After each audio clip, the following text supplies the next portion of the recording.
So hello and welcome to Santiago del Estero in Argentina. It is the UCI BMX Racing World Cup. We're on round number 8.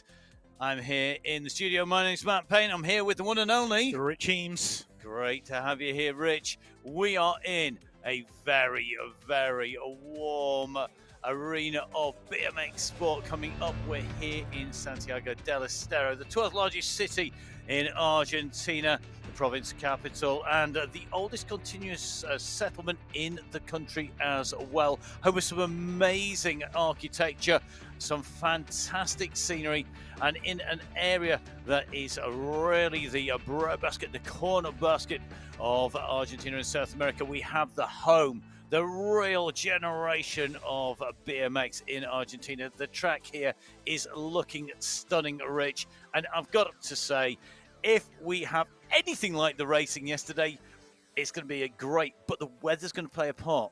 Tell us about the weather, Rich. Yeah, it's gone up in temperature, 32 degrees centigrade. So certainly heat management definitely going to be an issue in round number 8 of the UCI BMX Racing World Cup.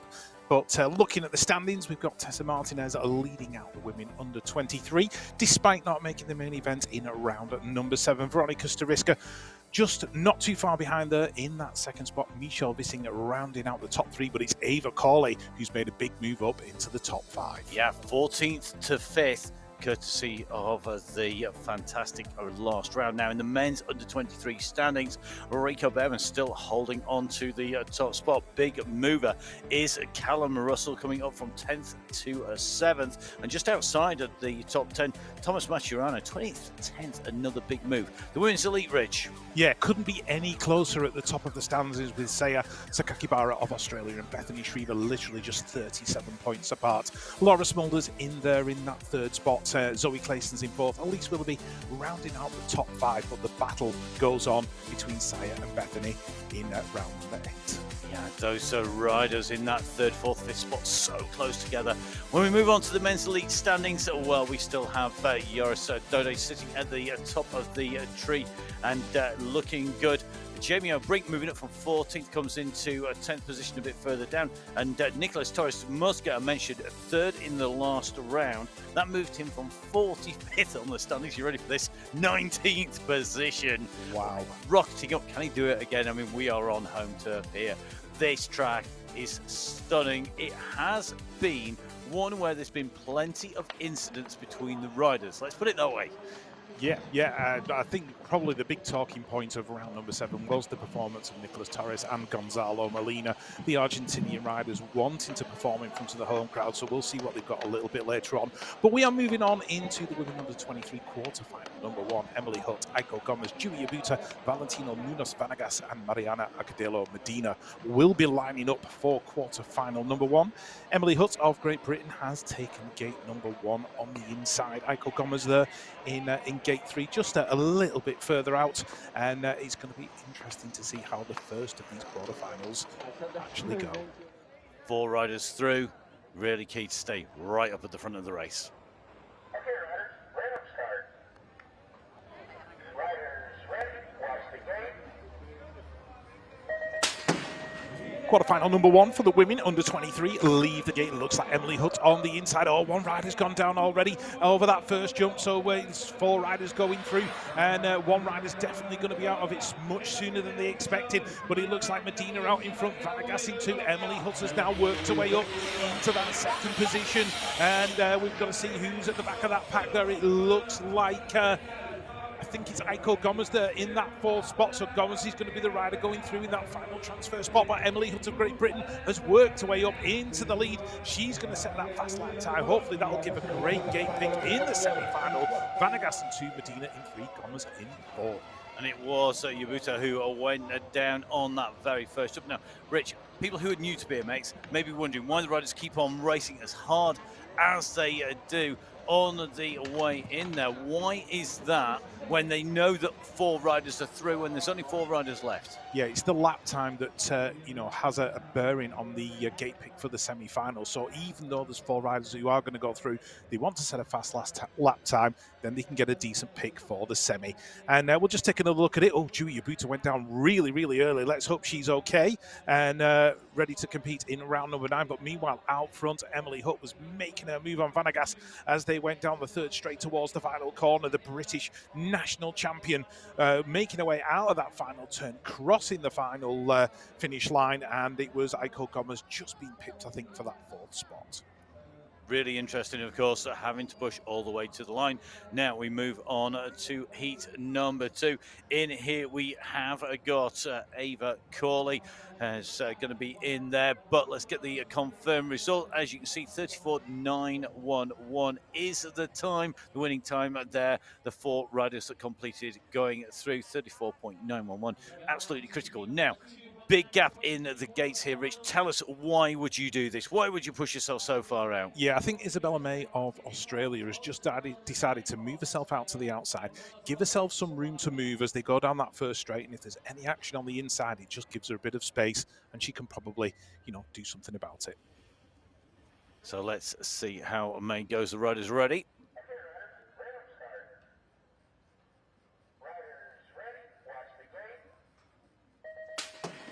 So Isabel May of Australia with a completely unobstructed run down that 1st straight, giving herself a little bit of room to move, but the rider who's moving out front at the moment and into turn number 1 was the winner of round number 7, Ava Corley of the USA. Isabel May worked her way up into that 3rd spot. Tessa Martinez, the world champion, in there as well, looking to make up for the disappointment of round number 7, where she went out at the semi-final stage. So let's have a look. It's still Corley and Martinez, 1 and 2. May's in there in 3. It's all about that 4th spot and who's going to get it as they come to the line. But it looks like as they get to the strike, the winner of round 7, Ava Corley, takes it. Tessa Martinez in 2, Isabel May in 3, and Valerie Vossen of Belgium taking that final qualification position. And May absolutely flying. I mean, with 1 round and that 4th place, she earned herself 105 points, pushed herself right up, and showing a very smart head there, moving off to that side into gate 8. She's just not following the herd. She's not afraid. There she is now on the screen. She's not afraid to choose that outside line. Really interesting start, that. Yeah, definitely. And meanwhile, on the inside, Ava Corley was battling away with Tessa Martinez, and it got a little bit tight in the middle, and that caused Valerie Vossen to be pushed across to the inside. Meanwhile, Ava Corley was taking the whole shot coming out of turn number 1. Martinez right there on a back wheel, and Isabel May of Australia looking very comfortable in that 3rd position. But as they moved towards that 2nd turn, Corley moving over, and then it got to the final straight. She was in control. She took it to the stripe. Tessa Martinez right there in 2, May in 3. So 2 of our 4 quarterfinals done in the women's under 23. We can get the confirmed results now. Eva Corley, Tessa Martinez, Isabel May, and Valerie Vossen going through. Our Colombian rider going to be moving on to round number 9, looking to improve. And of course, we'll be back in Santiago del Estero for the next round. Now, on to the 2nd half of the quarterfinals. As you can see, Vissing Vorka, along with Shram, Fair Mercado, and Carranza in there as well. Pretty tough heat, this. Yeah, it is a pretty tough heat. Michelle Vissing, obviously, she's already had a win in the World Cup. Layla Walker goes very well. Nice to see Isabella Schramm up there in her first World Cup.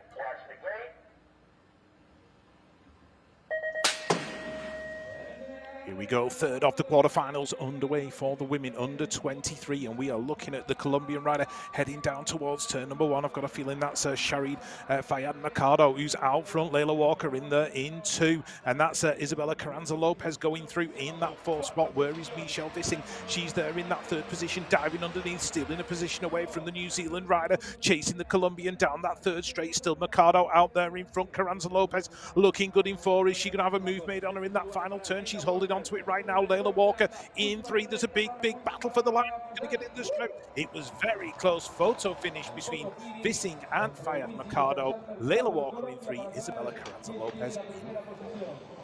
Great riding on the way through there. Photo finish for 1st and 2nd place Third, I suspect, in third place will be Layla Walker, another of the riders who had a great day at the office in the last round, in round number 7. She moved up from 26th to 18th in the series standings. And again, this start is just so critical. Get pushed back here, and you are just scrapping for the 5th place, 4th place fight, aren't you? Yeah, Michelle Vissing of the Netherlands, she was in gate 1, ended up back on the inside going into that first turn, but worked her way through. And as they got to the final turn, she had just enough room to make a move on Mercado as they came down the straight. Layla Walker was comfortable in 3 and Carranza Lopez in 4, and it came to a last gasp dive at the line. Michelle Vissing taking it right at the stripe. Indeed. So here we go. We're going to get those confirmed results up for you. We're going to see what they are indeed. So Vissing does take the win there. It was 2 hundredths of a second separating the riders there. That's how close it was. And thank goodness we do have our photo finish and the transponder chips and the timing beams and all of the modern technology that allows us to keep a track on riders in all of cycle sport across all of the disciplines. Now, we're going to move on to the 4th and final quarterfinal in the women's under 23 here.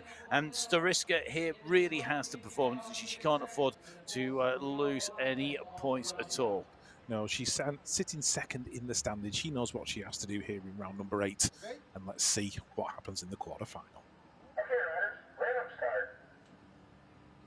Riders ready, watch the gate. So Veronika Stariska of Latvia on the inside in gate number 1, but she's got Mackenzie Gayhart of the Team USA who's going to be battling with her into turn number 1. And it is, Mackenzie Gayhart gets pushed up high. That shuffled her back. I think her foot came out of the pedal, which caused her to go up the turn. She's still inside the top 4 though at the moment, but Stariska out front and leading. Gayhart working her way into that 3rd spot. Looks like Tegan Pascal, I think it is of Canada, who's in there in that 4th position, chasing down the South Americans into the final corner. Gayhart's in there in 3. And as they head towards the line, it's definitely going to be Stariska taking the win in quarterfinal number 4. Who's going to get that 3rd and 4th spot? Mackenzie Gayhart makes it in, Tegan Pascal in 4, and it was Cordero going through in that 2nd spot. But sharp intake of breath for Mackenzie Gayhart as her foot came out of the pedal, and she looked the beating heart as she went past the camera. I'm not surprised. I mean, she came in, she was looking really good. Great start by her, and already having a really good round. Let's watch that again. And she came down. Good start, comes diving in. You think she's going to be challenging right on the front there, but coming into this corner, watch those feet on those pedals. Yeah, she came across on Stariska, and that's where the foot came out just as she entered that first turn. So certainly a lot going through her mind at that point, but she managed to regather her thoughts, gain her composure again, just get into a really good position on that final straight, get into a 3rd spot, hold off Tegan Pascal, but it was Stariska crossing the line and taking the win. So Stariska doing what she needed to do, currently sitting in 2nd place in the standings coming into round number 8. She takes away the win, 34.875. So as you can see, those times going to be critical. She continued to push all the way into the line in the women's under 23 quarterfinals. So the riders will be continuing to keep warm on those rollers, making sure they get the lactic acid out of the legs, making sure that they keep that blood moving as we move into our men's quarterfinals here. The very first of our quarterfinals coming up has the leader in the series, Rico Behrman, but not looking like he is going to be moving outside of number 1.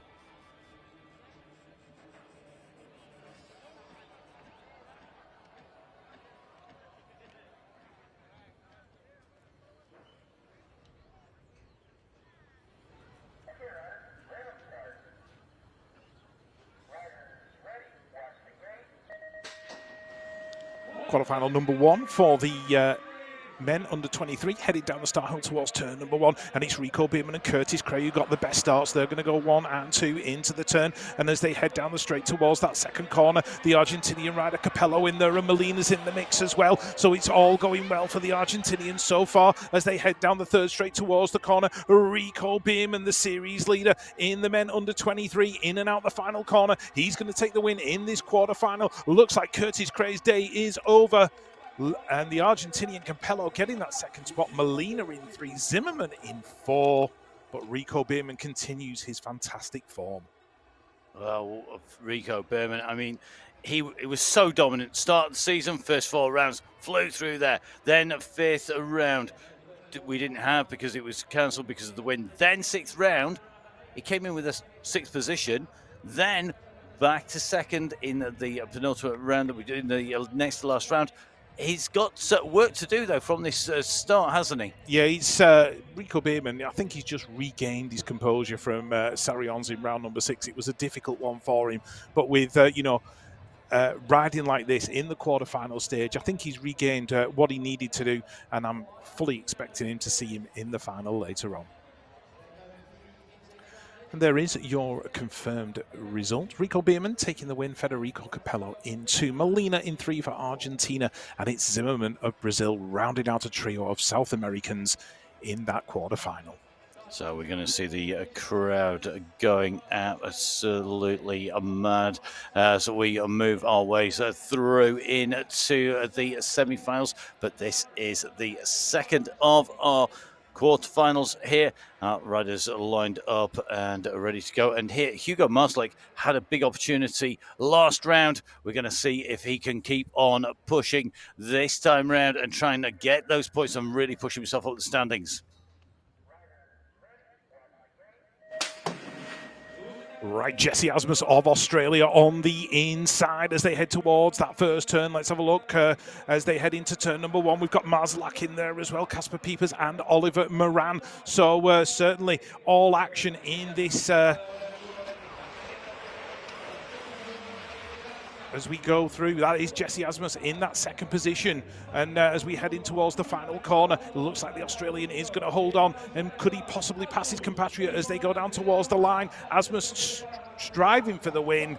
Let's see who got it. Oliver Moran, Jesse Asmus, a photo finish. Marzlak in there in that 3rd spot, and Bernal in 4th. So Marzlak going through in our 3rd place. Photo finish for 1st and 2nd place between our 2 Australians who are absolutely flying there. Moran and Asmus, 2 riders. And you could just see that gate number 1, it really does work. But the centre today does look to be running well here, Rich. I mean, we do see it. We've got a change in wind. We've got an increase in wind. We've got a change in temperature. And it seems to be having an effect. We're seeing more riders coming through and in contention from the centre of that gate. Yeah, I think the shocker for me in that one was Casper Piepers of the Netherlands not making it through and going out in that 5th spot. So one of our leading under-23 riders who's, not quite where he ended up to, expecting to be. And he dropped from 3rd place to 4th place between the end of the Sarion round and the end of the first of our rounds here in Santiago del Estero. And it's confirmed he is out in 5th position there. So outside that cut, the guillotine falling, bang in the middle. Yeah. Top 4 through, Absolutely. 1 4 out. So here we go on to the 3rd of our quarterfinal heat. Colston right up in the mix, 2nd in the series. He's holding on to that. A 3rd place in the previous round here in round 7. And he's the man who's got the inside on gate 1.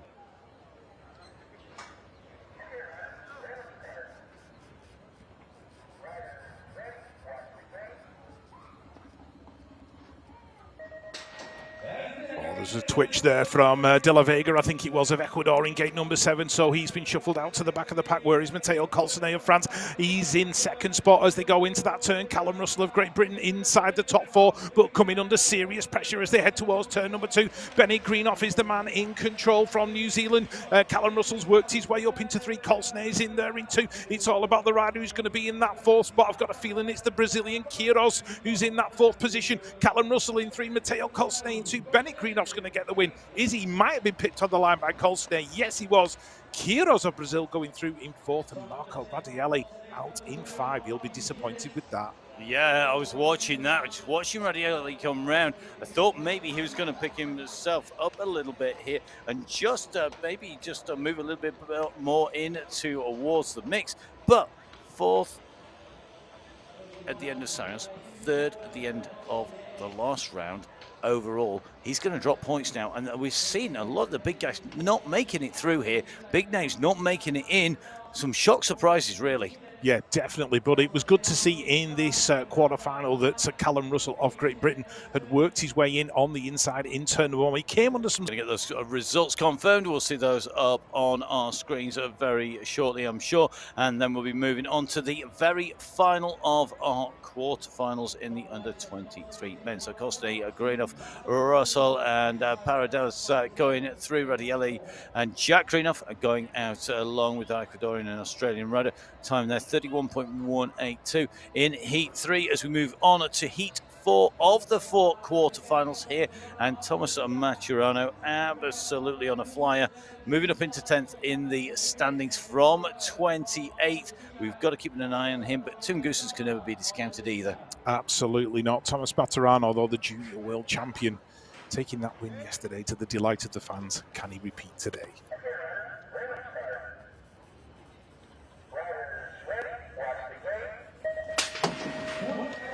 It dropped on the last of the quarterfinals for the men under 23, and Thomas Maturano on the inside and heading for a whole shot. Marek Neusel of the Czech Republic in there in that second position. And we've got Santiago Santa Moreno, I think, in that third spot, doing it for Ecuador. Ramirez of Argentina in 4. So it's all about the South Americans in this one. But Marek Neusel trying to spoil the party. One rider goes down in that second turn. His race is run in round number 8 of the UCI BMX Racing World Cup. But Maturano, the winner of round number 7, he's going to take that quarter-final.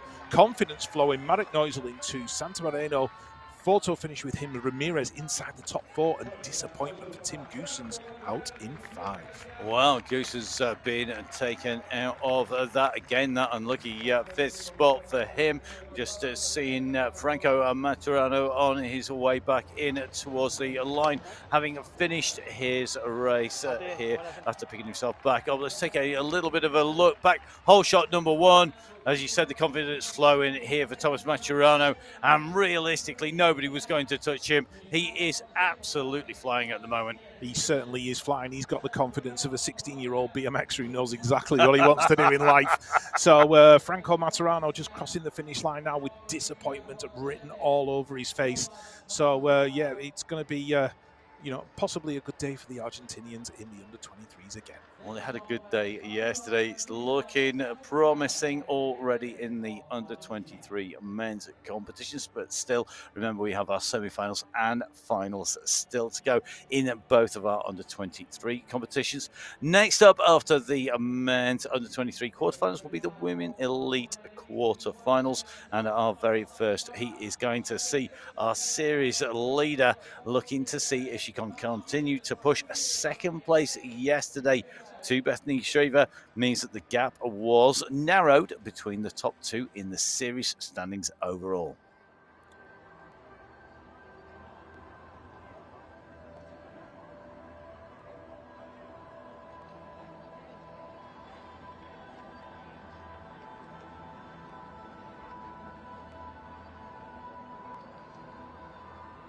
Okay, riders just waiting for the call, and here we are. Quarterfinal number 1, women elite, ready to go. Riders ready, watch the gate.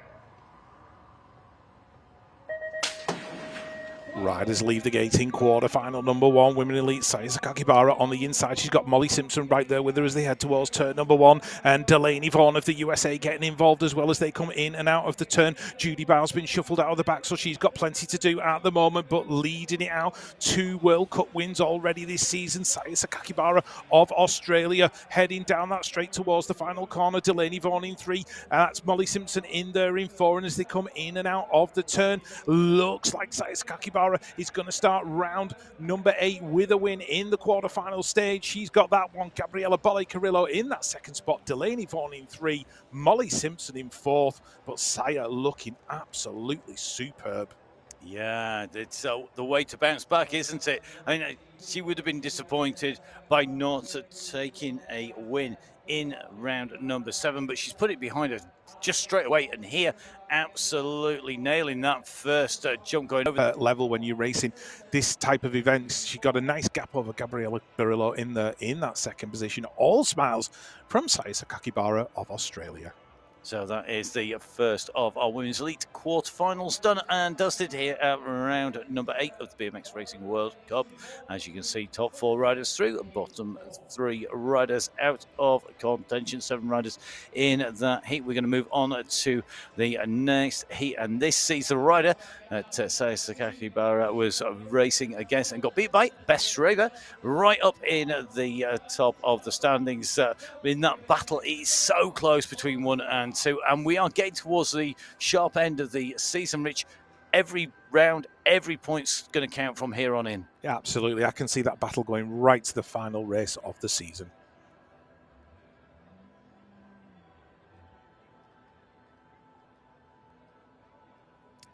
There's Merrill Smulders of the Netherlands with Camille Mer right next to her. Okay, riders, ready to start. Riders ready, watch the gate. Here we go, riders heading down the hill in the Women Elite quarterfinals. Bethany Shriver, and you've got Lexis Colby in there as well. Merrill Smulders working away into that second spot. Camille Mer going through in third. We've got Paula Reis Santos of Brazil in the mix as well, but in and out of turn number 2, it's definitely Bethany Shriver out there in front. The world and Olympic champion carrying the rainbow stripes. She's got herself a 7 by length lead now over Merrill Smulders in and out the final turn. Camille Mer in that third spot, but a great lap there by Bethany Shriver of Great Britain. Camille Mer gets the 3. Who's got that final qualifying spot? It's Manon Valentino of France. Well, the world champion doing the business there. And I was just watching that run, Rich, and I'm sure we're going to see that back. It's so hard to see. She doesn't do one particular thing so much better. Everything is just that little bit better. Yeah, definitely. Bethany does work really, really hard with her coach, Marcus Bloomfield, at the National Cycling Centre in Manchester, but it's all those little bits of work that go in over the course of the season that contribute to a lap like this. But that's where Bethany's most comfortable, out front and in control. And certainly you can see that big thumbs up, and she knows exactly what she did there, and that it was correct. It was essentially it was about 4/5 of a second faster than the round with Sayasa Kakibara there, with that time of 32.156 to the time of 33.020 of Sayasa Kakibara. So that, for me, at the moment, is putting Bethany Shriver into the prime spot, but we still have the second half of our quarterfinals to go. And number 3, we have some big names in here, and surely on the South American continent, we are going to see Mariana Pajon looking to move up. She had a better round in round 7 than maybe she's been having, but there's still, she will want that top spot. She definitely will, and if there's one rider who knows how to win here at Santiago del Estero, she doubled in 2019, it's Laura Smulders of the Netherlands. Okay, riders, ready to start. Riders ready, watch the gate. Quarterfinal headed down the hill. This is the third of them for the Women Elite. Laura Smulders on the inside as they head towards that first turn, and she picks up the whole shot. Felicia Stansel in there as well in that second position. Mariana Pajon in the fourth, now being pursued by, I think it is Nadine Eberhard of Switzerland, who's battling with the Queen Bee of BMX. She's right there next to her as they come in and out of turn number 2. Mariana just getting her nose back in front, holding on to that final qualifying spot. Laura Smulders still leading it out. Smulders leading it down to the finish line. Stansel in there into Peyton Ridenour of the USA. The USA having 2 riders go through inside the top 4. Mariana Pajon holds on to that final qualifying spot, but a great win for Laura Smulders. And a great ride there by Ridenour to go through in the mix there in the top 3. But you can see Smulders, she really does love this track. I mean, she's taken wins all over the place, Rich, but looking good. Yeah, definitely. Laura Smulders, won more World Cups than any other rider in the Women Elite category, and it certainly shows when you're riding like this. Back to the form that's brought us so many of those World Cup wins.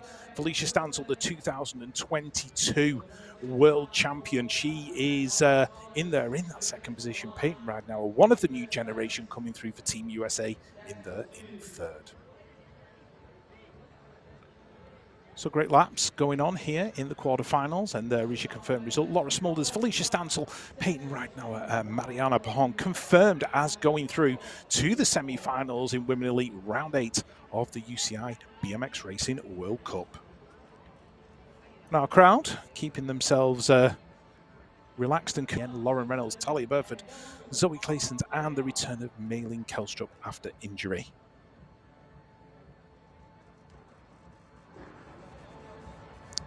And there are the riders lined up. Willoughby and Reynolds, training partners back in San Diego, California.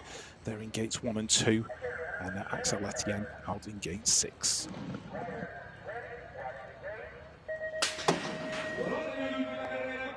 Here we go, down the hill, Axel Etienne moving across really early, cutting off Malin Kelstrup as they head towards turn number 1, but Willoughby on the inside, picking up the whole shot, and Claessens in there in that second spot. Lauren Reynolds going through in 3, the World Cup veteran, and still absolutely flying on the World Cup scene. She's there in that 3rd spot, Etienne in 4th, Malin Kelstrup trying to make some moves from 5 as they go in and out the final corner. Zoe Claessens has picked up the lead, so it's Claessens, Willoughby, Reynolds, that's your 1, 2, 3. Looks like Axel Etienne will go through in that 4th spot for France. Zoe Claessens, the European champion, picking up the win in the last of the quarterfinals for women elites.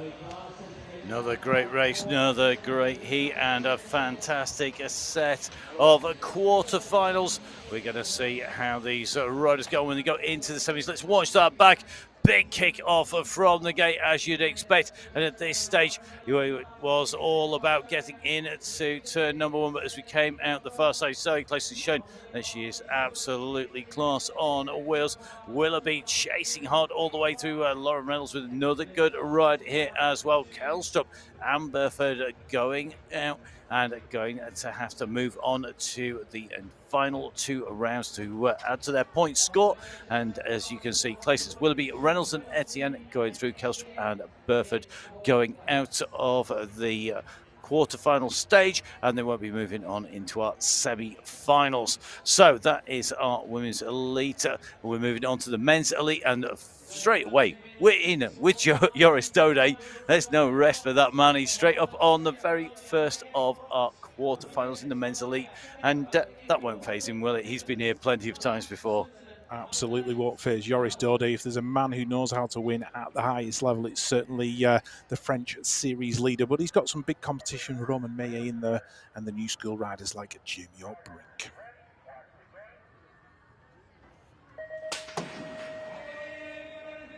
8 riders heading down the hill in the first of the Elite Men quarterfinals, and it is Joris Dode, the series leader, heading into turn number 1. Out in front, he's got the South Americans right there behind him. Mateo Carmona Garcia and Alfredo Campos in the mix as well. Jamie O'Brien trying to work his way into the top 4 right now, but it's all about Dode as they come down that 3rd straight and towards the final corner. Vannes Magdalens of Belgium trying to get involved as well. Might have left himself a little bit too much to do, as has Jamie O'Brien, who's in there in 5. And as they bring it to the line, Joris Dode taking the win. Campo in there in 2, Carmona Garcia in 3, and Ramirez, the little magician, in 4. Well, we are on home turf, or closer to home turf, should we say, for a number of our riders, and it certainly looks like it's paying off. That difference of travelling is taking its toll, Rich, isn't it? I think on a number of riders, some of them which haven't even made it to this stage. Yeah, it's always rough when you have a long journey across to a race, but if there's somebody who's learned to manage that kind of stress over the years, it's Joris Dode of France. And Jamie O'Brien was doing his absolute best to work his way into a top 4, but I don't think you're going to have much chance of passing Carlos Ramirez in the final turn of a race in South America. And Jamie just not going to happen. Yeah, Jamie O'Brien, I mean, he came on, he was coming strong, but it wasn't enough, was it? And as you say, what the chances of passing Ramirez are somewhere between slim and absolutely 0.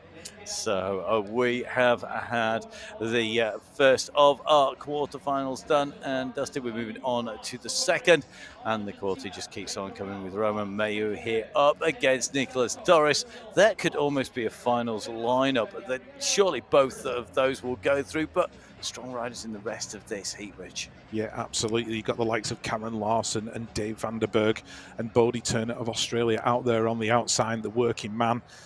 He's definitely putting the hard work in to get to this level.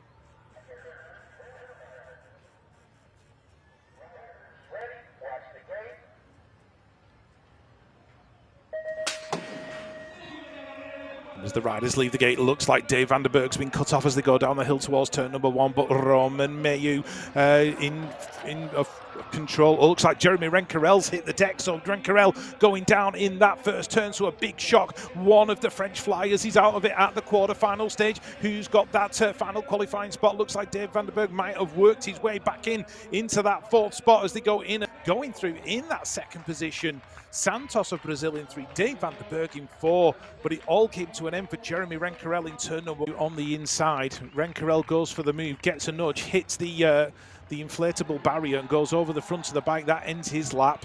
So Bodie Turner of Australia working his way through into that second position. Dave van der Berg overcoming a terrible start and ended up going through in 4th. So let's have a look at the confirmed results. Mayo, Turner, Santos, Medeiros, as well as Van der Berg going through.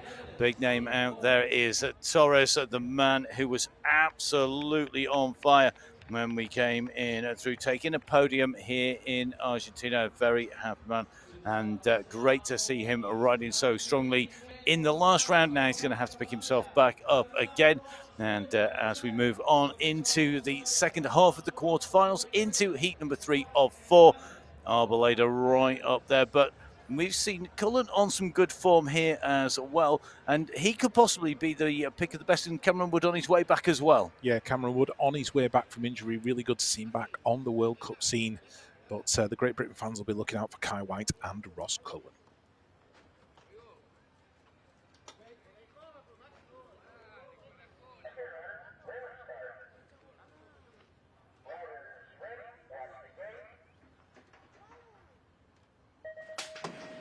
How he's going to end up going out, and he's going to need to really pick the pace back up again. But right at the front, Nick Kimmen, I mean, whatever happened behind him, it was well in his rear view mirror, wasn't it? Because he absolutely nailed that, and it's like he's like a different man today. He must have slept well last time. I think he probably did, and you know, Nick, he is a competitor. He wants to win, and the best way to do it is to start by winning your quarter-final, which he did. Mark out in 2, Molina in 3, and Quillen Isidore of Great Britain inside the top 4. So that is our men's quarterfinals, heat number 4, done and dusted. So we are going to move across from the men's elite competition. Going to move back to the women under 23s and jump in now into our semi-finals. Now, heat number 1, Corley on fire from last round. Stariska hurt on a flyer at the moment. Gayhart had a great quarterfinal. So difficult now at this stage. Increasingly, gate is going to be important, isn't it, Rich? Oh, yeah. The closer you can be to the inside at Santiago del Estero, the better. And that's why Eva Colley and Veronica Stariska are in gates 1 and 2, and Emily Hutt's in 3. Nobody will be messing around out in gate 8, I don't think, right now.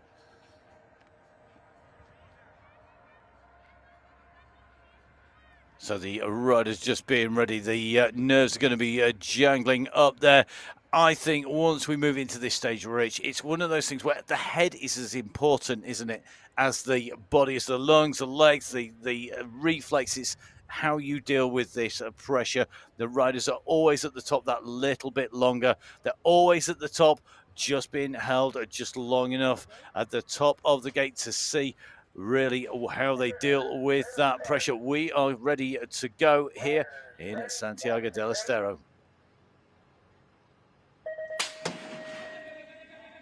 Semi-finals are underway for the women under 23. Oh, all action already, and Veronica Stariska of Latvia has hit the deck over that first jump. So one of the favourites here in round number 8 is out. Her day is over. But meanwhile, Eva Corley, the winner of round number 7, is leading it into that second turn. It's all action behind Mackenzie Gayhart of Team USA in there in that 4th spot, but coming under pressure from Maura Cadero as they go into the final corner. Looks like Tegan Pascal's going to get in there as well as they come in and out. Pascal in the 4th, Mackenzie Gayhart in the 3.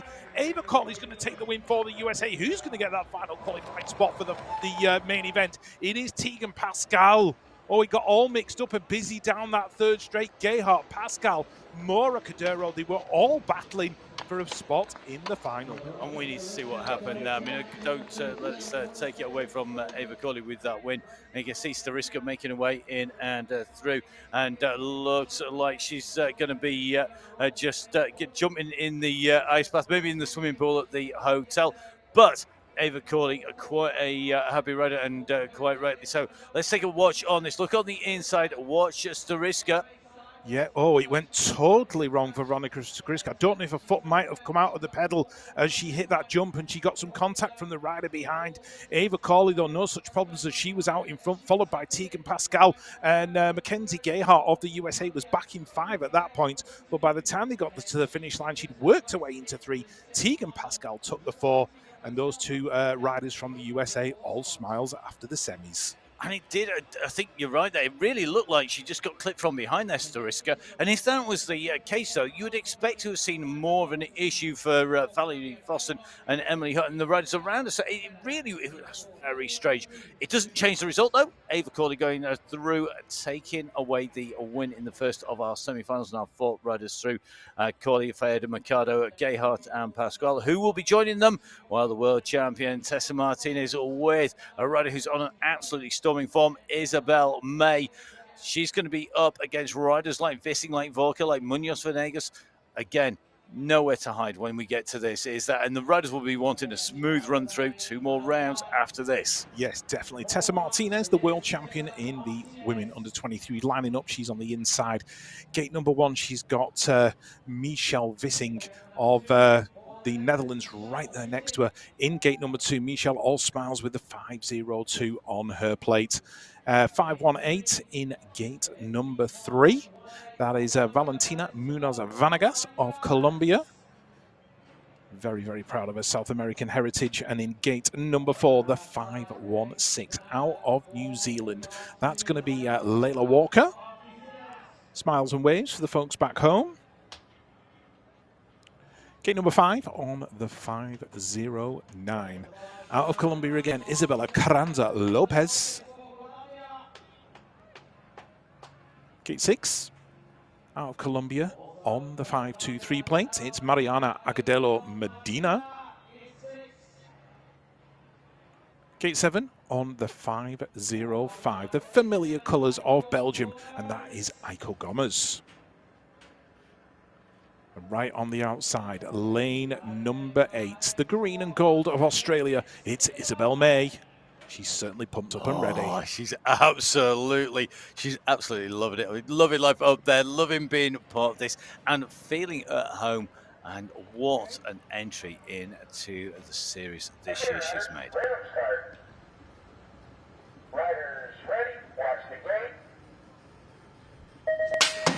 So the question is Isabella May of Australia going to make that lane 8 count, keeping herself out of trouble, heading towards turn number 1, moving across. Here she comes, Tessa Martinez is going to get a whole shot. May's inside the top 4, battling with the rider from Colombia as they head down towards turn number 2. Agudelo Medina in that second spot, Isabel May in 3. Who's got the 4? Michelle Vissing has worked her way up. Michelle Vissing in that final qualification position, but coming under pressure as they head towards the final turn. One rider gets slightly out of control. That might be their day over as they go in and out the turn. Down the final straight, looks like Tessa Martinez is going to take the win. Isabel May of Australia makes it in.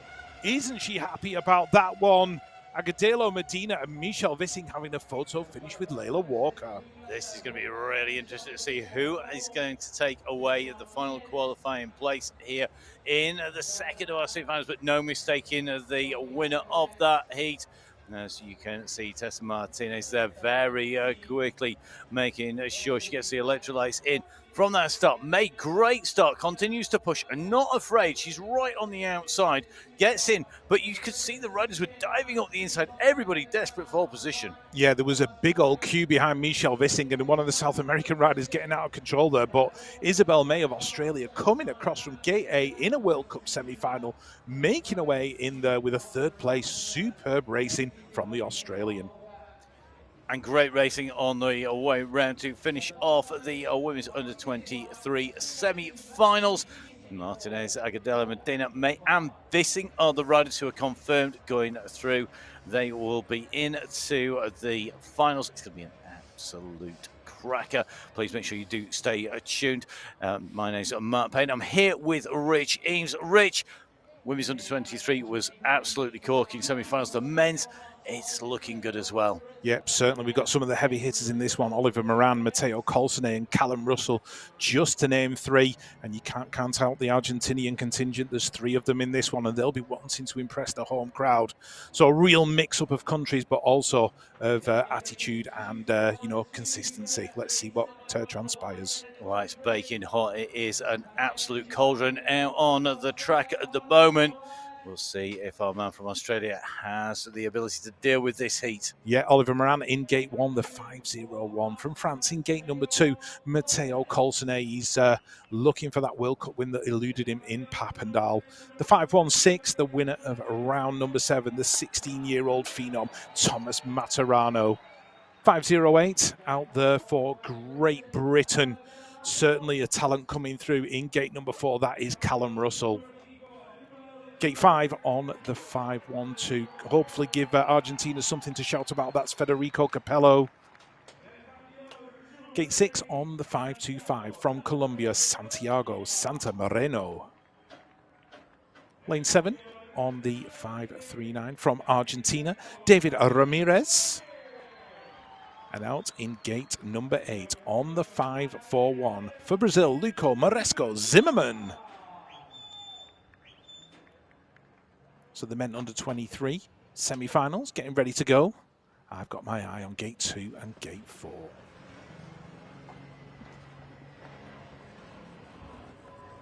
Just that little bit of nerves being held back, but the riders are ready.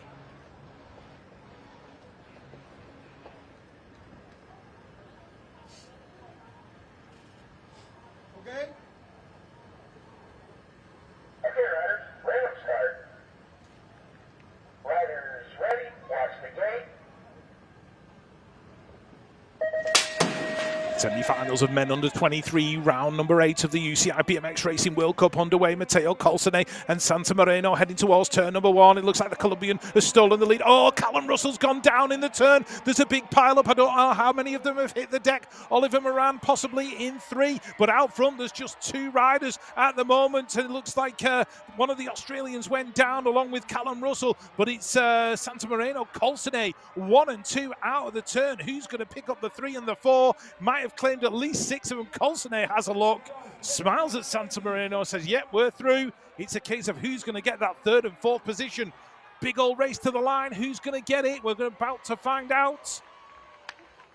Maresco Zimmerman, Maturano going through, but I really want to see what happened in turn number 1. All I saw was Callum Russell and his bike bouncing around in the turn. We really need to break that down in a bit more detail. That looked like that was a real mess, and it was about who could get up fastest other than the leading 2. Let's watch this back, Rich. Yep, definitely. Matteo Colsone got a great start. Callum Russell was banging elbows with the rider next to him. I've got a feeling that something might have just slid out in turn number 1. Oh, Oliver Moran, I think he clips the barrier at the side of the track, went straight on, started a domino effect. That took Callum Russell and everybody else out. Meanwhile, Santa Moreno and Matteo Colsone were out front, clear and in control. And Zimmerman and Maturano were hanging on for that 3rd and 4th spot. Everybody else was picking themselves up. Got a feeling that Callum Russell might have walked away. Let's hope he has. But yeah, all mixed up in the first of the semi-finals of men under 23 here in Santiago del Estero. Round 8 of the World Cup throwing up some action. Rich needs to take a big breath back here in the studio. I think his heart rate just went as high as the riders here. And not surprising now, Colsone, Santa Moreno, Maresco Zimmerman and Maturano going through. As you can see, Callum Russell did not finish in that, the first of our semi-finals. Well, semi-final number 2 coming up. Let's hope it is a slightly smoother affair. I'm sure it'll be action-packed. And here we've got Asmus taking the inside line here from Behrman.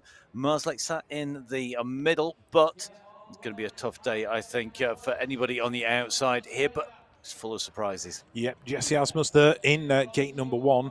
And the series leader on the 500, Rico Bierman, coached by Kurt Pickard, who'll be watching with interest back in New Zealand.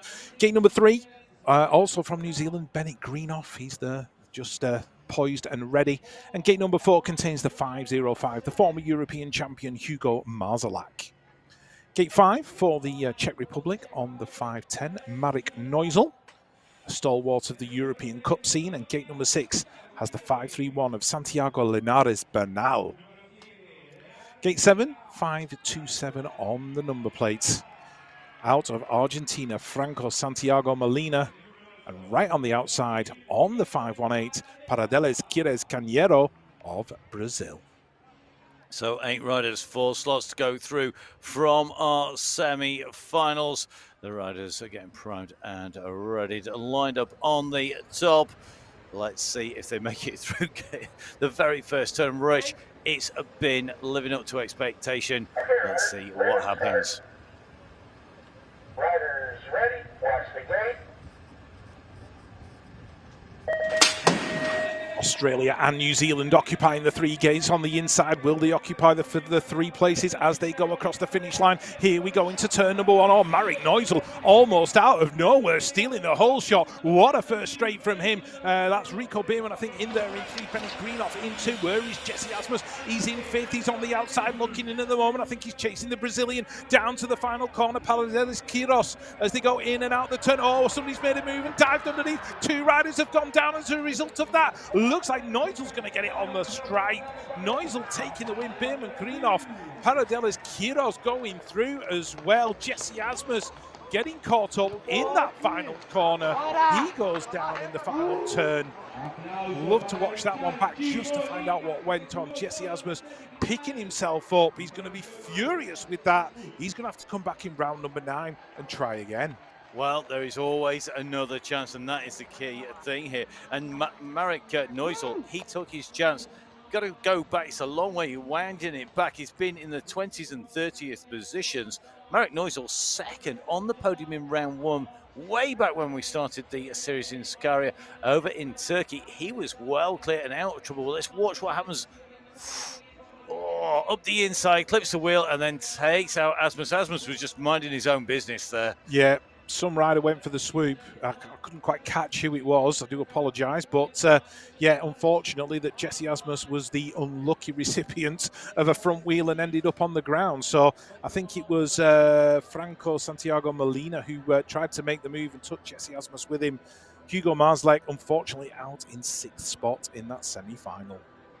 So all action, all thrills and spills here in Santiago del Estero in round number 8 of the BMX Racing World Cup.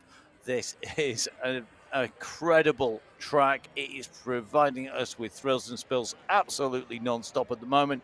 And Rich, this track always seems to produce great racing. We've watched back so much racing, both separately and together, and we spend the day talking about this.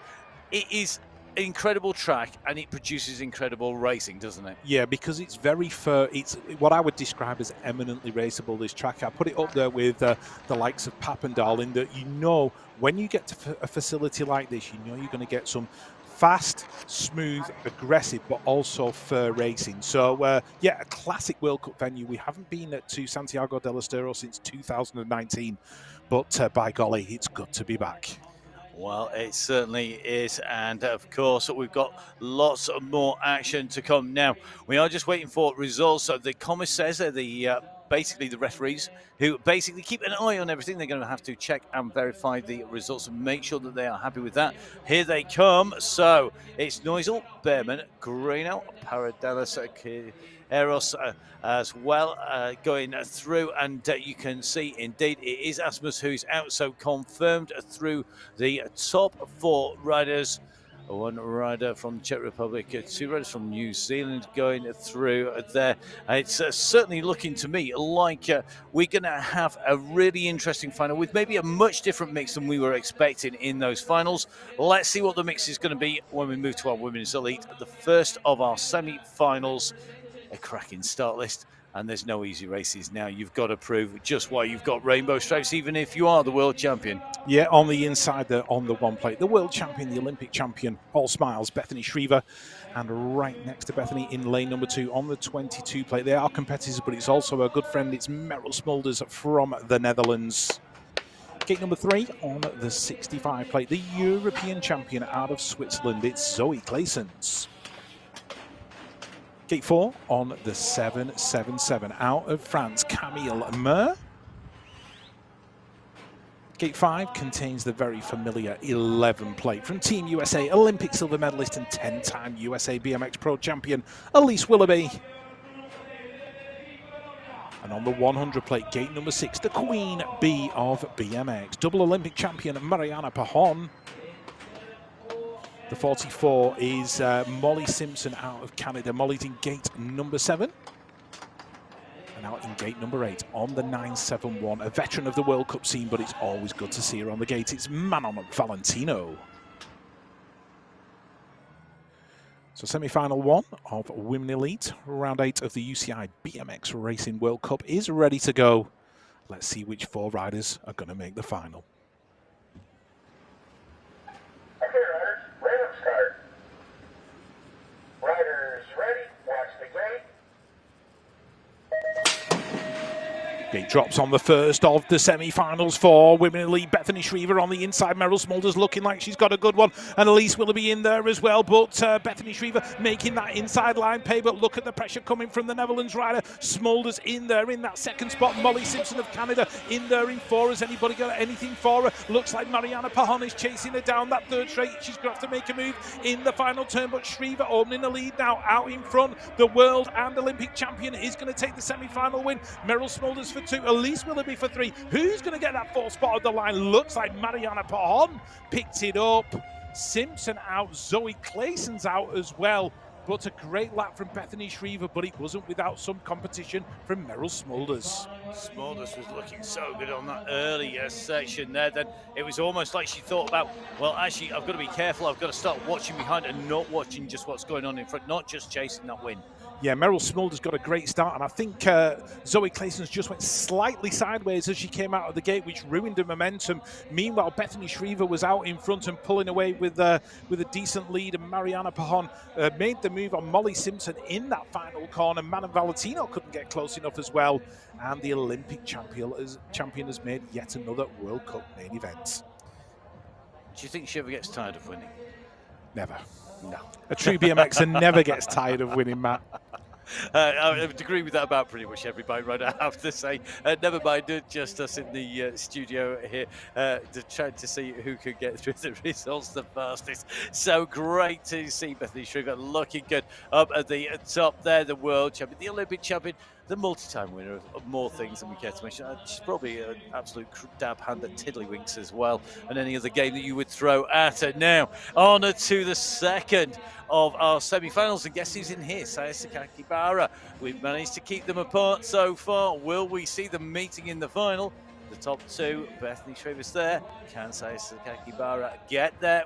Who will be there? In theory with her, but anything's going to happen between now and then. Absolutely, and the rider in gate number 1, double winner here in 2019, Olympic bronze medalist, it's Laura Smulders of the Netherlands.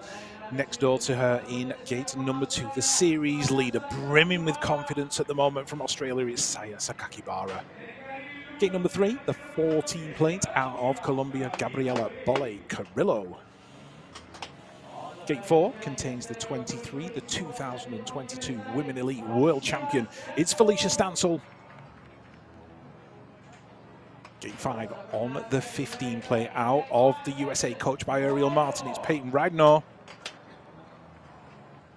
Gate 6 on the 13 play out of France, Axel Etienne. Gate 7 on the 31, one of the new generation coming through from Team USA. It's Delaney Vaughan. And on the outside, on the 6 plate, wearing the green and gold of Australia, Lauren Reynolds. So Reynolds on the outside. The Australians are picking that spot repeatedly now on the way through. 4 riders through. Who's it going to be in that Okay, final? riders, random start. Riders ready, watch the gate. Second semi-final underway. 4 riders going through, 4 riders going out. Who are going to be the 4 making the final? Looks like Saya Sakakibara and Laura Reynolds. Laura Smulders are in and out that first turn in those first 2 spots. That's Peyton Rydnor in there in 3. Axel Etienne in 4. Who's got the 5th spot? Who's on the outside looking in? Moves being made right now though as they come down the straight. Gabriella Bolle Carrillo in there in 5, and that looks like Delaney Vaughan in 6. Lauren Reynolds trying to make some move, but it's Saya Sakakibara of Australia. She's going to take the win in this semi-final. Laura Smulders for the 2. Peyton Rydnor goes through in that 3rd spot. Axel Etienne in 4. But Saya certainly continuing that form as we go into round number 8 of the UCI BMX Racing World Cup. There's an inevitability about it, isn't there? That we're going to see Saya and Bethany both in that final, both steamrolling the way through. And Saya Sakakibara didn't have this all her own way here. Smulders really was working well, but Sakakibara, she held her ground, and I think that was key. Yeah, absolutely. As they went in and out of that first turn, she was in control. Laura was right there in 2. But look at Peyton Rydnor of the USA looking good in that 3rd spot as Axel Etienne of France coming through to round out the top 4. Disappointment for Lauren Reynolds of Australia, but she's got another weekend of World Cup racing to try and bring it back. And there is your results for the second semi-final of Women Elite. Saya Sakakibara, Laura Smulders, Peyton Rydnor and Axel Etienne confirmed as going through to the final. So an amazing set of women's elite semi-finals, our penultimate round of semi-finals with the men's elite semi-finals to come. Our first start list up on your screens, and as you can see, it's going to be an interesting mix in our final, dependent on how this plays out because of the incidents that we had in our quarterfinals. Rich, when you take us through these riders, you've got to have some of these riders in mind. You're thinking, could be their chance. This could be the breakthrough. Who's the dark horse? Maybe the rider that you're just not expecting to come through, who's already in there with a chance. Yeah, well, looking at the list, I think Bodie Turner of Australia, he's going to be on the outside, but as you say, anything can happen in these semi-finals, and it's a case of will it happen for him. But looking at Joris Dode in gate number 1, the 3-1-3 of Neat Kimmen right there in gate number 2. These guys have got multiple world championships between them. The 70 plate of Mateo Carmona Garcia out of Colombia, he's in there in gate number 3, and gate number 4 returning from injury. Great to see him back on the World Cup scene. That is Cameron Wood of the USA. Gate 5 contains the 179 plate. He is the world champion from 2022. That is Simon Marquardt from Switzerland. And Ross Cullen from Great Britain, world number 6, picked up that plate in Glasgow, and he'll be looking for his first World Cup win. The 192 belongs to Dave Vandenberg of the Netherlands, always a threat in a World Cup race. And right on the outside, the working man from Australia, it's Bodie Turner. So the first of the semi-finals underway. Dode and Kimmen and Cameron Wood, I think the guys to keep a close eye. Okay, riders, random start. Riders ready, watch the gate. It drops, 8 riders leave the gate and head down the hill. Looks like Joris Dode's got a great start on the inside. Cameron Wood right there next to him. Neat Kimmen's been shuffled back. He's going to have to thread the needle a little bit as they come out of turn number 1. And it is Dode out front and in control. Cullen in there. Mateo Mona Garcia as well. And it's all getting mixed up. Ross Cullen is in a qualifying position right now, but he's got Simon Marquardt chasing him down, and he's made his move. Marquardt's in that 4th spot. Ross Cullen in 5. Joris Dode leading it out. Cameron Wood going to go through in 2. Carmona Garcia in 3. Looks like Marquardt got that final qualifying spot. Disappointment for Ross Cullen of Great Britain in 5, but there was no stopping the series leader, Joris Dode. I don't know what it's going to take to stop him, to be brutally honest. Maybe Rob May having a marginally, fractionally better round, because he has been nearest so far, but that's not always going to be the case. Now, to come in diving down, you could just see Dode here really capitalising on having that gate. Watch Marquardt right at the back as he came pretty much off the gate, off that ramp. Those moves on the way up. I mean, there were 3 in contention here for 3rd, 4th and 5th place. Yeah, Ross Cullen just getting squeezed out as they went into that second corner. Neat Kimmen already knew his semi-final was over, but Joris Dode and Cameron Wood out front 1 and 2. They're going to be in the main event a little bit later on. Oh, great to see the sportsmanship from the riders coming in and through. Shake of the head there from Ross Cullen from Great Britain. And you can see the confirmed results. Stode, Word, Kimona Garcia and Marquardt going through into our finals. The rest of the riders will have to recompose, retrain and refocus on rounds numbers 9 and 10. Same venue, just a little bit later on in the year. Now, on to heat number 2, the second of our semi-finals. And again, a real mix.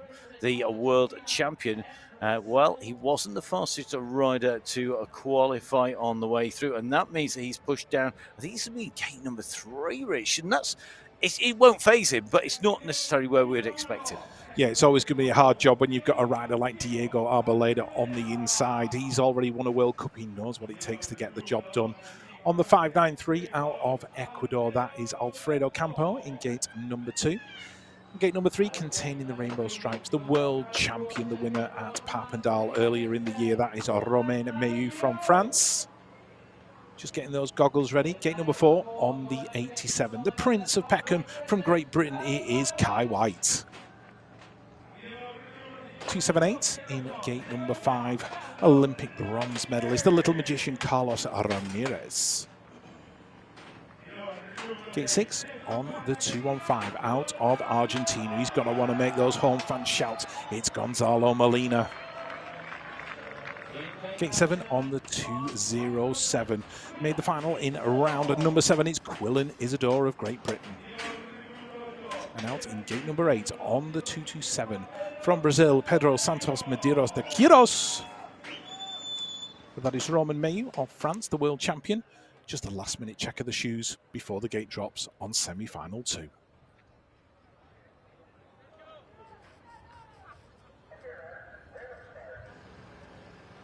Riders ready, watch the gate.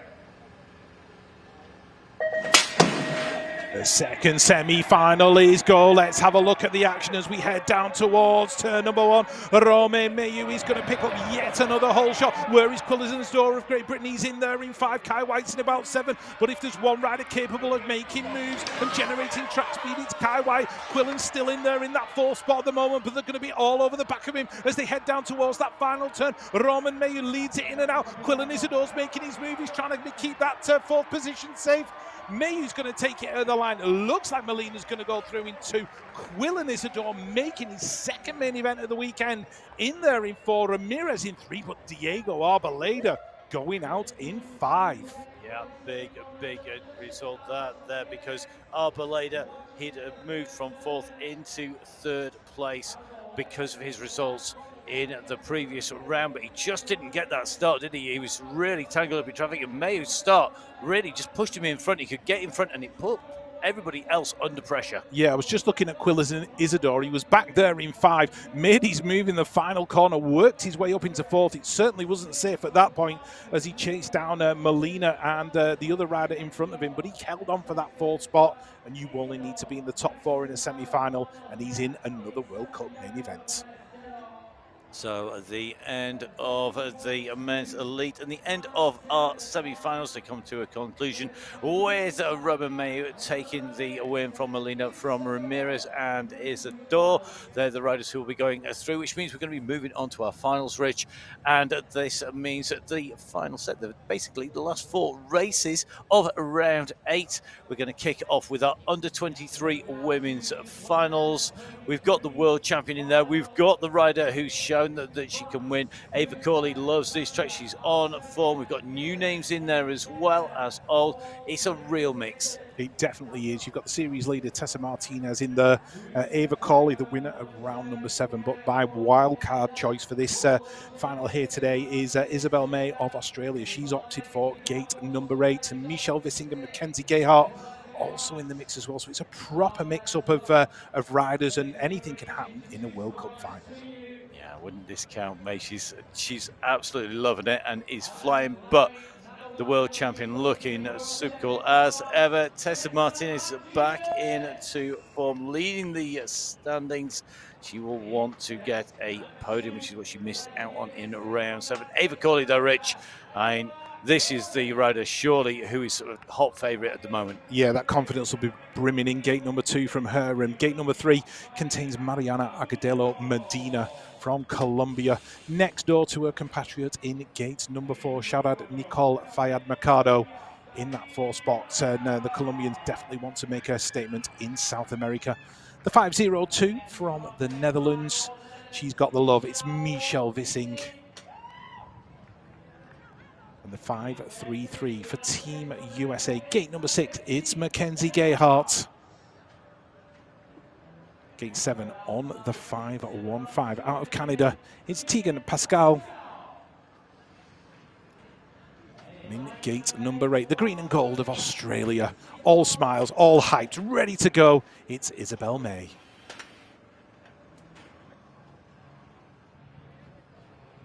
So 8 women under 23 finalists.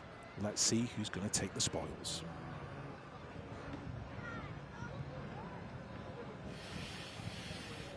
Okay,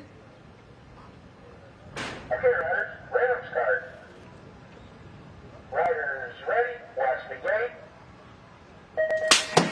The women under 23 finalists go round number 8 of the UCI BMX Racing World Cup. Who's going to take the win as they head towards turn number 1? Martinez picking up the whole shot. So Martinez out front, the world champion. Where is Isabel May of Australia working her way into the top 4 right now and into 3rd and into 2nd. So the Australian, has she got what it takes to catch the world champion? Going down the final straight, she's getting ever closer. Martinez and May 1 and 2 into the final. Then Martinez might have just done enough to hang on.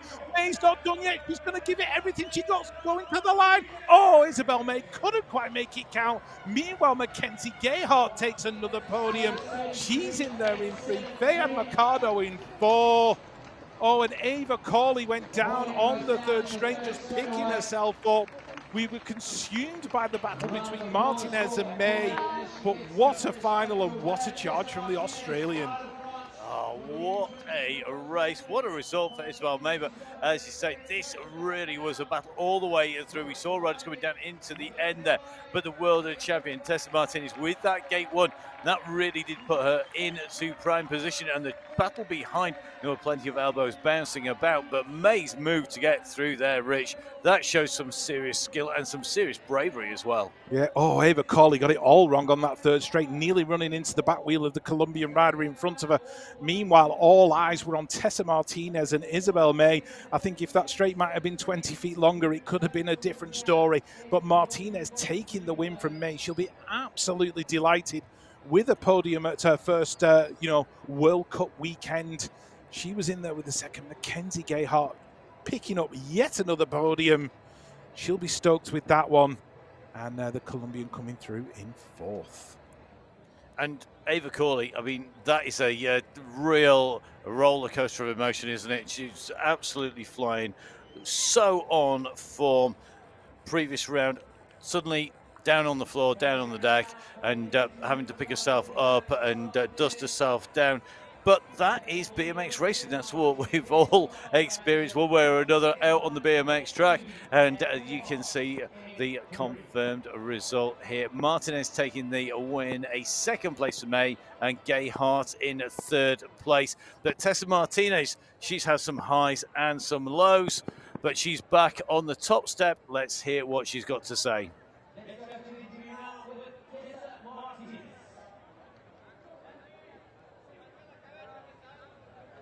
Tessa, many congratulations. You came here as world champion and now you are at the top of the podium again today, but it's your first time since Sakarya in rounds 1 and 2. How good does it feel to be back up there on top? Oh, it feels so good. With the rainbow jersey, it's very special and it was harder, in my opinion, so yeah, it feels so good. How did you win today? I felt good all the day. I did great gate, great first straight, and after the semi of yesterday, I wanted so much, so I give my best, and yeah.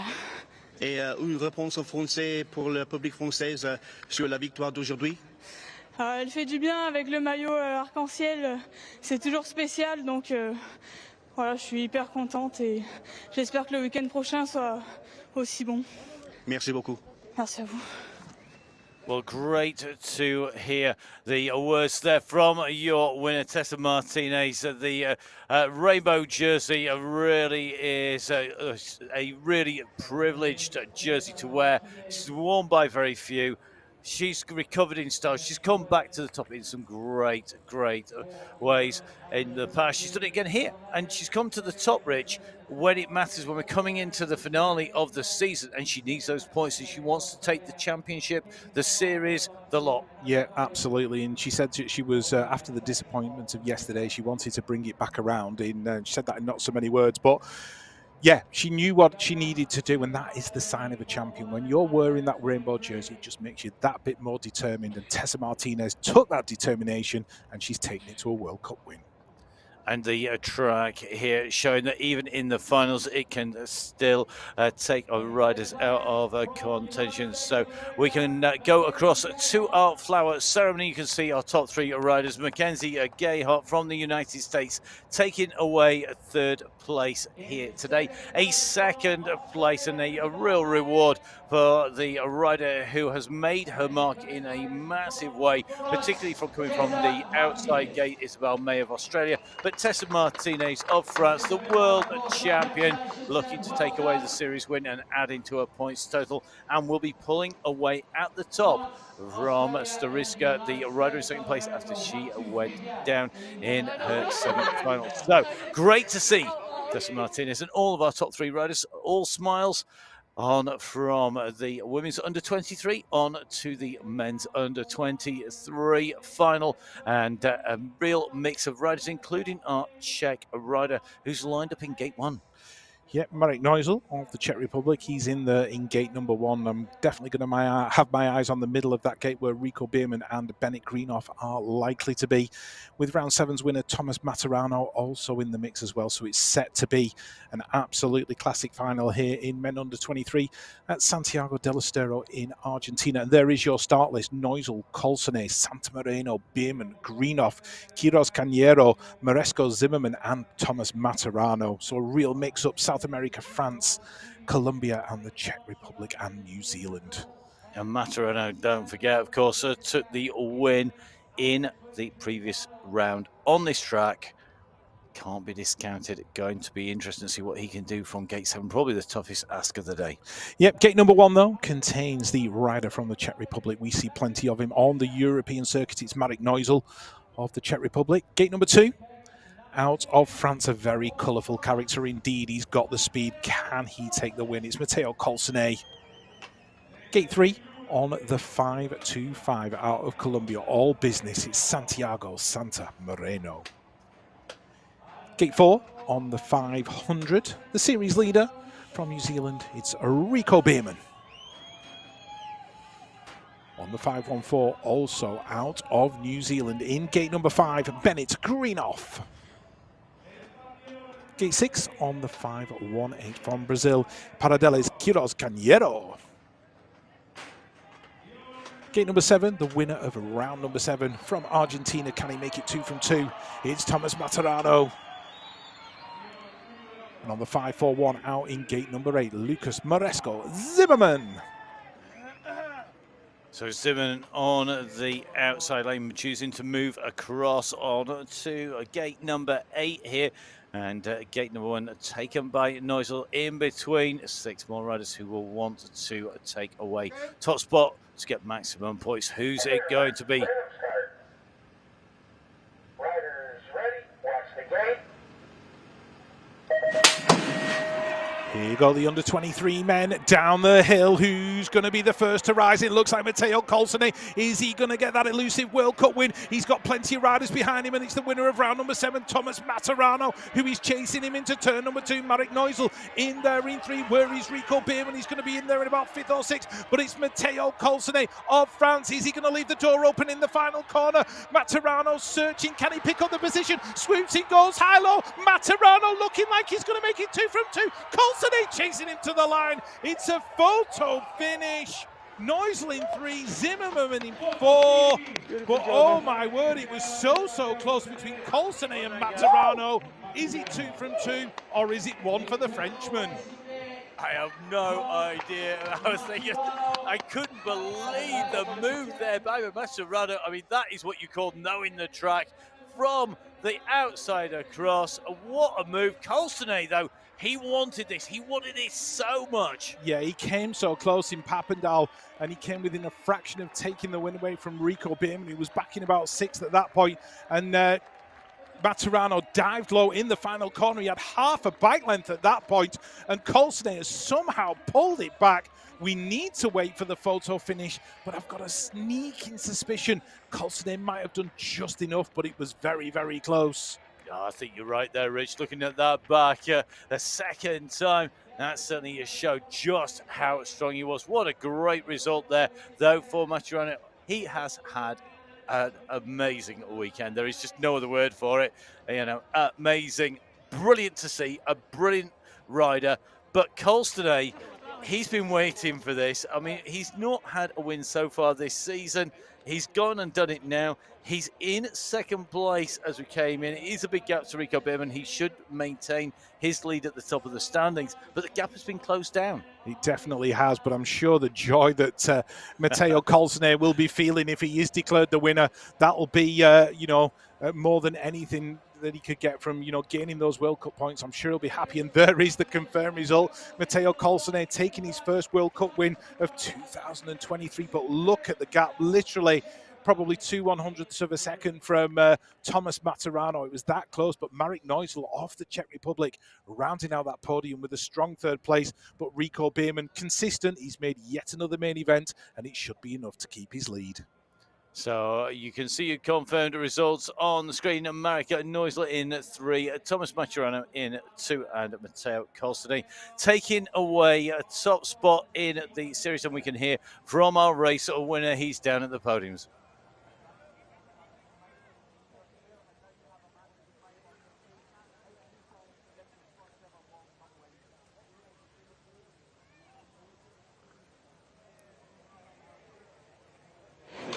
It's such a great day. I feel good on the track. Stop. Hold on. Sorry. Okay. Sorry. Okay. I told them. Matteo, many congratulations. You have a smiley dyed in your hair, and now you have a smile, a massive smile on your face. How pleased are you to get your first ever World Cup win here in Santiago del Estero? Oh, it's an incredible sensation. I'm waiting this win since a long time now, so it's good to win here in Santiago, and I'm really happy. And thanks everyone, and I just appreciate this feeling now. It was so close between yourself and Tomas Maturano. Yeah. What was the key to winning today? It was really close on the last straight, so I stayed focused on myself and just do the job until the line. So first win, man. Et quelques mots en français pour le public français sur la victoire. Oh, c'était une journée incroyable. Je fais le job en finale, première victoire. Je l'attendais depuis longtemps, celle-là, putain. Ça fait plaisir. Donc je vous embrasse tous les petits Français et puis à la semaine prochaine. Thank you. Thanks. Well, great to hear from him there. And after sitting up on that start, a colourful character, his hair matching the helmet, but boy, he has got the pace and the power and the determination there. He'd been bested, he'd been taken from the lead, he had been put into second place. He continued to kick to the line, Rich. Real grit there. Yeah, absolutely. And superb sportsmanship from Thomas Maturano as well, giving Matteo Colstonay some serious props in front of the home crowd. But let's have a look at the flower ceremony. So up at the podiums for the flower ceremony, taking away third place from the Czech Republic, it is Marek Neusel, and that will help him right up through the series standings. Good points haul from him. Man who is already rocketing up through the points series, it is Thomas Maturano, a first place last round, second place this time round. And again, a very happy man, but the happiest man on that podium is going to be Matteo Colstonay of France. He takes away top spot, all smiles, and great to see him finally getting the win that he really, I think, has deserved this season so far. But 2 more rounds to go. Rich, this is looking like it's shaping up to get closer at the top of the standings. It definitely is, with Matteo Colsner taking that first World Cup win, picking up some much-needed points. Rico Bierman back there in that 6th spot. So it could shake things up a little bit when we see the official standings a little bit later on. I'd be interesting to see exactly how it looks right now going into round number 9. Definitely fantastic action already here in our first 2 finals of round number 8 of the UCI BMX Racing World Cup here in Santiago del Estero in Argentina. The crowds have been absolutely entertained. If we were to stop now, Rich, would you be happy, other than the fact we've missed the last 2 finals? Oh, no, we need to carry on. We need as much BMX racing as humanly possible. There's no such thing as too much BMX racing. I would agree with that 100%. Great to see these riders in action on the track. Brilliant action so far. And out of the 2 younger rider categories there, I think the big take home for me has been those breakthrough rides that we've been seeing. We saw Ava Corley on round number 7, round number 8, Isabel May in the under 23 women. In the men, Maturano having his breakthrough, and then seeing Matteo Colsner taking the win. But again, Maturano in the mix in 2nd place. Great to see the youngsters coming through and really pushing new names on the podium and new faces. Oh, absolutely. The introduction of the under-23 class has been an absolute revelation for UCI BMX World Cup racing. It's certainly bringing a generation through of riders who are going to gain that experience that they need to compete in the elite categories later on. It's the perfect stepping stone, and it's been such a good addition to the competition. It has definitely changed that, and of course that is the stepping stone to go through. We all have the Paris Olympics on our mind. No one more so than the riders and the youngsters who are looking at that as seeing that as being a key target every 4 years. It didn't used to be on anybody's horizon. You know, it's very few. It's the select old school sports. With the inclusion of more modern sports, it really has brought to the fore a whole different target and a different way of looking at the racing cycle and what your target, your goals in life as a BMX racer and any racer is. Yeah, absolutely. And you know, if you've got the opportunity to go to an Olympics, no matter what the sport, it's the pinnacle for every single rider. And it just means that every young kid out there who's got a dream, who wants to be a professional BMXer, they know if they get to the highest level, they're going to take away a medal possibly that's, you know, known in every single corner of the world. Well, let's have a look at the people who are likely to be there at the end of the cycle when we do hit the Olympics, because these riders could never be discounted from that. They are our women elite finalists, and we now get our head-to-head, Rich. We don't want to discount the rest of the race field, given that this is BMX, but there is a bit of a battle between 1 and 2 here. Yeah, if you were to follow the form book, you'd say the battle would be between gates 1 and 2. And gate 1 in this final is occupied by Saya Sakakibara of Australia. Gate 2, the world and Olympic champion Bethany Shriver, all smiles and whales. But there are 6 other riders who have got an opportunity to take the win. And in gate number 3, the first of those riders is Laura Smulders of the Netherlands. Gate 4 are an Olympic silver medalist and 10-time USA BMX Pro champion, Elise Willoughby of the USA.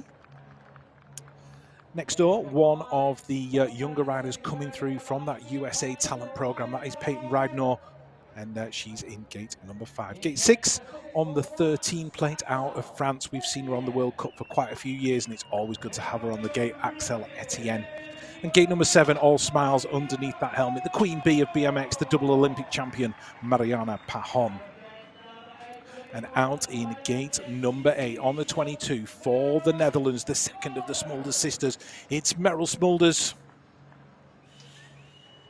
So the Women Elite Final is ready to go. Round number 8 of the UCI BMX Racing World Cup. Okay. Okay, riders, random start. Riders ready, watch the gate.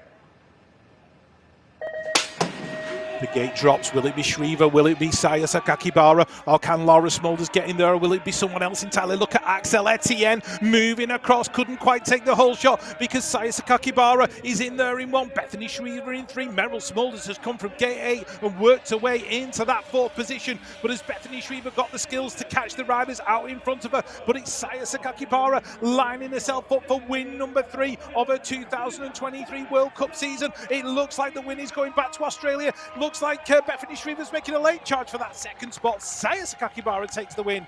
Bethany Shriver into Axel Etienne hits the podium. Smulders in for Willoughby in 5, and Axel Etienne can't quite believe she's landed on the podium again, but it was a superb ride from the French woman. Absolutely stunning to see the ride there on the podium of France, Great Britain, and of course Australia on the top spot. Watching this back ridge, Saya Sakakibara, great ride by her, but watching Etienne there push in and across, she was looking to try and get right to the front. But what a move from her down that gate. Yeah, Axel Etienne, she was out in gate 6 when the gate did drop, and she's got herself across, got herself in front of Bethany Shriver, and she had that 2nd spot locked in going into the turn. Bethany diving underneath in the final corner, making that move, and she just managed to drag race her down the final straight and pick up that 2nd spot. But it was of no concern to Saya Sakakibara of Australia, win number 3 for the 2023 season. And she has unlocked the confidence vault, and the confidence is pouring out.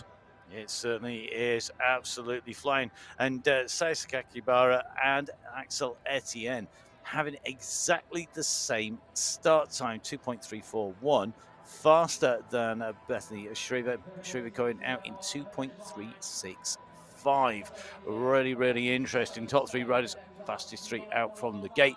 But Bethany Shriver showing just why she is a champion, making a move down. And great to see these shots afterwards of the riders congratulating each other. It is one big family. I wouldn't say it's a happy family, but it's definitely a one big family. It has its fallouts, it has its tantrums, it has people having great times and bad times. But at the end of the day, all smiles and congratulations and hugs at the end.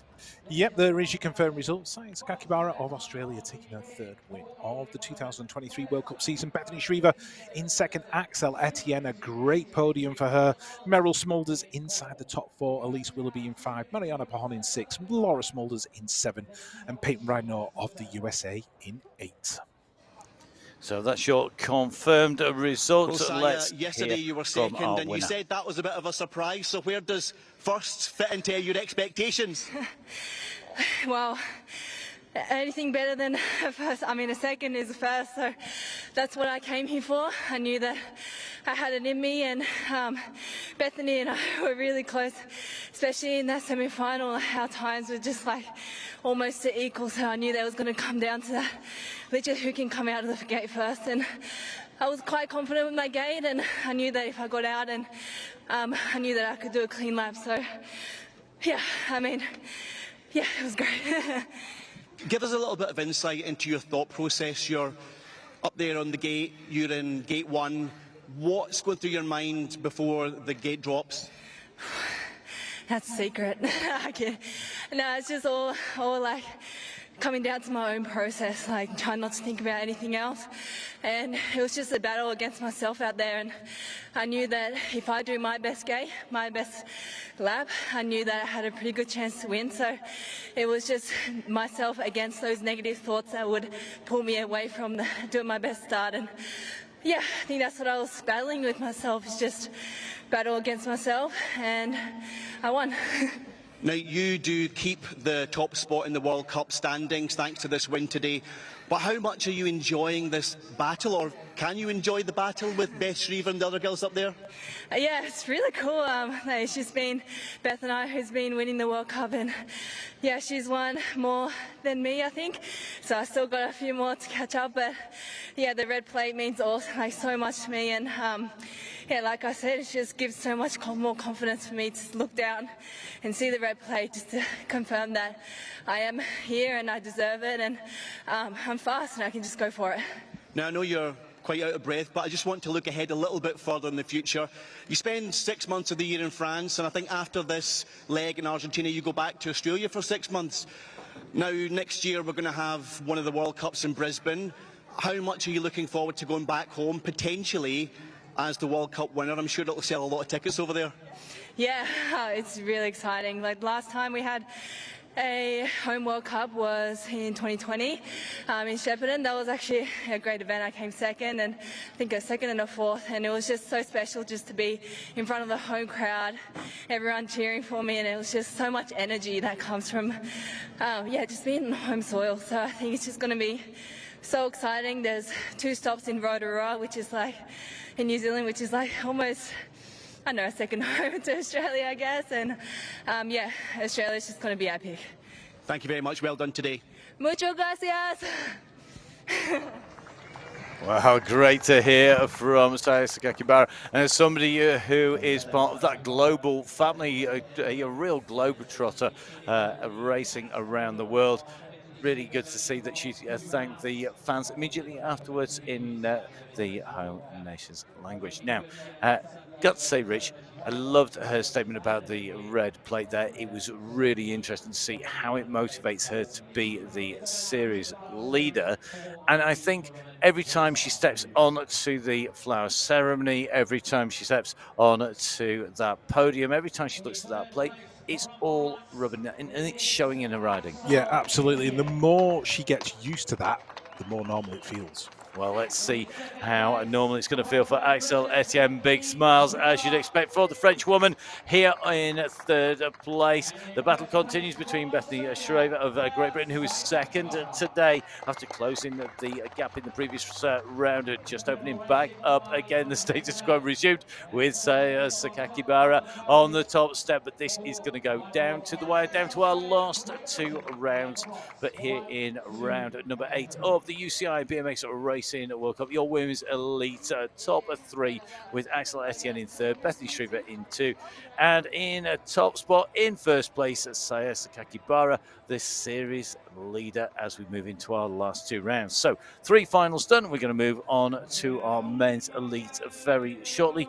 Rich, it's about confidence, it's about ability, it's about your head, it's about your body, it's about your reaction times. It's such a combination, but when it goes right, it seems to keep going right for certain riders. Yeah, it certainly does, and it's gone right for Saya Sakakibara in the women elite final. And as she was saying, the confidence comes through, and it just makes her want it more and more every time she looks at that red number plate. So it'll be interesting to see how rounds 9 and 10 pan out. And as we watch Quillan Isidore of Great Britain walking up towards the start hill, he's going to be in his second World Cup final of the weekend. Made the final in round number 7, looking to go better in round number 8. And there is your start list: Joris Dode, Romain Mayu, Cameron Wood, Mateo Carmona Garcia, Gonzalo Molina, Simon Marcotte, Carlos Ramirez, and Quillan Isidore will be lining up in the men elite final, and we're going to introduce you to the riders.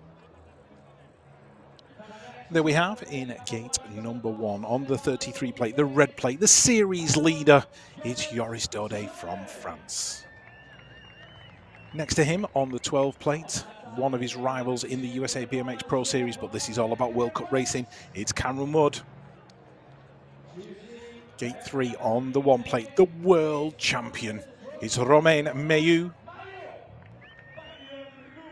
Gate 4 on the 70 plate, out of Colombia, Mateo Carmona Garcia. Gate 5 on the 215. The home fans are going to go wild for Gonzalo Molina.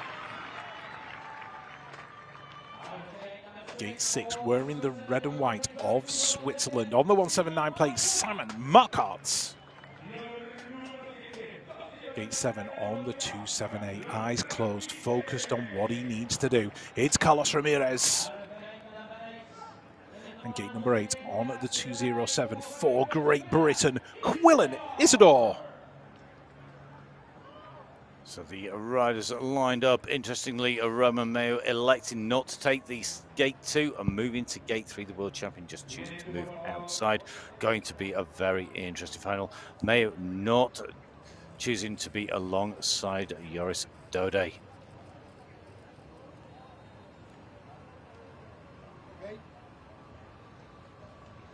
riders, round start. Riders ready, watch the gate.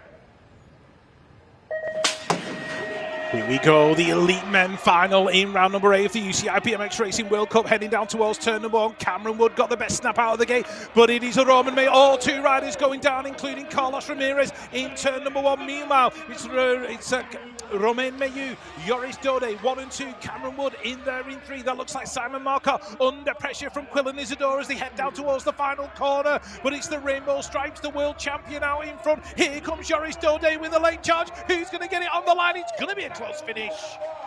Mayu from Dode just by a fraction. Cameron Wood in 3, rounding out the podium.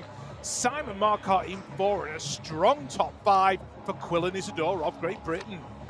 My goodness, what a charge for the line there by Joris Dode. You can see that Matthew getting a fast up, Roman going hard there. Dode not getting his usual start.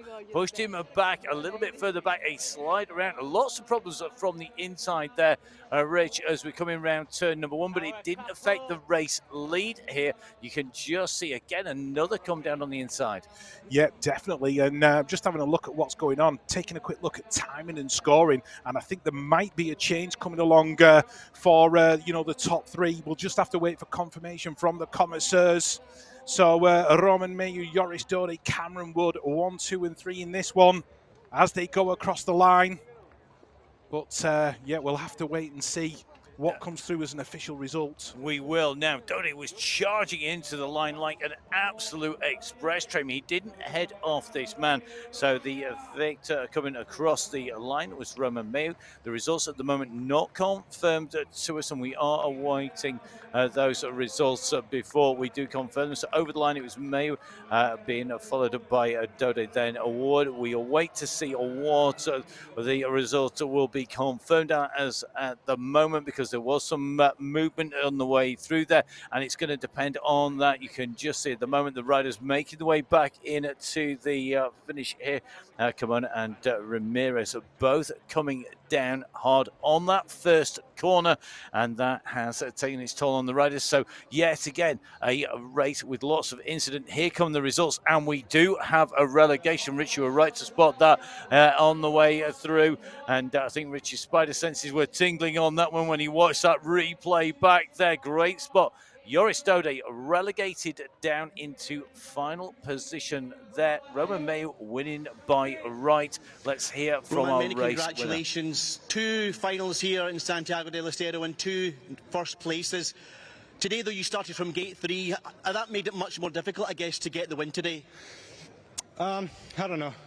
I had second pick, so I couldn't go in one anyway. But I just wanted to get away a bit from Joris. Each one of us could just do their own life, and then it would have been about who gets in the first corner first. But yeah, it was a good lap, good day. It's my first win of the year on Sunday. I used to always win on Saturday, so it's nice to put everything together on both days, and yeah, just 2 days and 2 wins. It's a perfect weekend. And I guess today's all the more perfect, given Saya Sakakibara, your girlfriend, also won. Yeah, oh, she puts pressure on me, because when I'm up there and I see her doing good, I got to do better. So she won, I had to win, and we've done it. And une réponse en français pour le public français. Ah, c'était une bonne journée, hein. Une deuxième victoire, donc c'est bon pour le classement général. Toute la saison, je gagnais souvent le premier jour, mais pas le deuxième, donc voilà, de pouvoir enfin mettre tout ensemble et réussir à gagner 2 jours d'affilée, ça fait plaisir. Thank you very much. So Roman Mayu taking away the win from France. A fantastic ride by him. And in light of what happened after on the inside, that may well be that he's now thanking his lucky stars. He didn't pick the line alongside Dode. You can see as they came in through the finish there. It was Mayu goes through with the win. The world champion making it 2 out of 2. Well, they normally take it in turns by depending on who wins on the day. They've both won. I guess they're going Dutch then. Yeah, they're going to have to split the bill at the restaurant later on, but certainly congratulations to the power couple of BMX, Romain Mayu and Saya Sakakibara, both taking the win on the same day. Doesn't get any better than that, does it? It clearly doesn't now. Simon Marcotte from Switzerland taking away 3rd place, the former world champion from Switzerland in 3. In 2, What a comeback. Cameron Wood from the United States of America. Somebody Rich and I were talking about a lot before the show. Well, he has indeed confirmed Rich's assessment that he was on his way back and up. Good spot by Rich. But top spot going to Romain Mayo of France. France with the top spot here in the men's elite finals here at round 8 in Santiago del Estero. And your top 3 riders all presented with the flowers here today. And it really did cap a thrilling weekend, Rich. It has to be said. Yeah, the weekend's racing at Santiago del Estero, round 8 of the UCI BMX Racing World Cup, round 7 and 8, I should say, have been absolutely amazing. As we take a look at the women under 23 standings, Tessa Martinez, the world champion, extending a lead now over Veronica Stariska, who unfortunately took that tumble in round number 8. Michelle Vissing rounding out the top 3, but look at Ava Corley moving her way up into a top 4 position. Yeah, absolutely flying on the way up in the men's under 23 standings. Rico Bierman still holding on to that top spot, still got that gap, but Colston closing down the gap. And Thomas Maturano, he's up like a rocket. He's up into 3rd place in the standings overall, but it's close between him and Radielli. And do not discount Marco Radielli or Hugo Marslek as we move on. And good to see Mark Neusler of the Czech Republic moving into the top 8 thanks to his ride here in round number 8. On to the women's elite in a moment. The under 23s has been thrilling. The women's elite is a real nail biter, Rich. Yeah, it definitely is. There's not much of a gap between Saya Sakakibara and Bethany Shriver in 1 and 2. The lead just being extended out slightly by Saya taking that win. Laura Smulders, ever consistent. She's there inside the top 3. Elise Willoughby in there in 4, and Zoe Clayson's rounding out the top 5. So Smulders moving her way up into 3 in round 7, holding on to it in round 8. And that means that the women's elite is a very tight competition, almost as tight as this. Now, as you can see, a massive change at the top because Roman Mayo goes to the top of the standings, overtaking Joris Dode. Dode being relegated down into 8th position in the final. Keeman moving his way up. Marquardt moving his way up.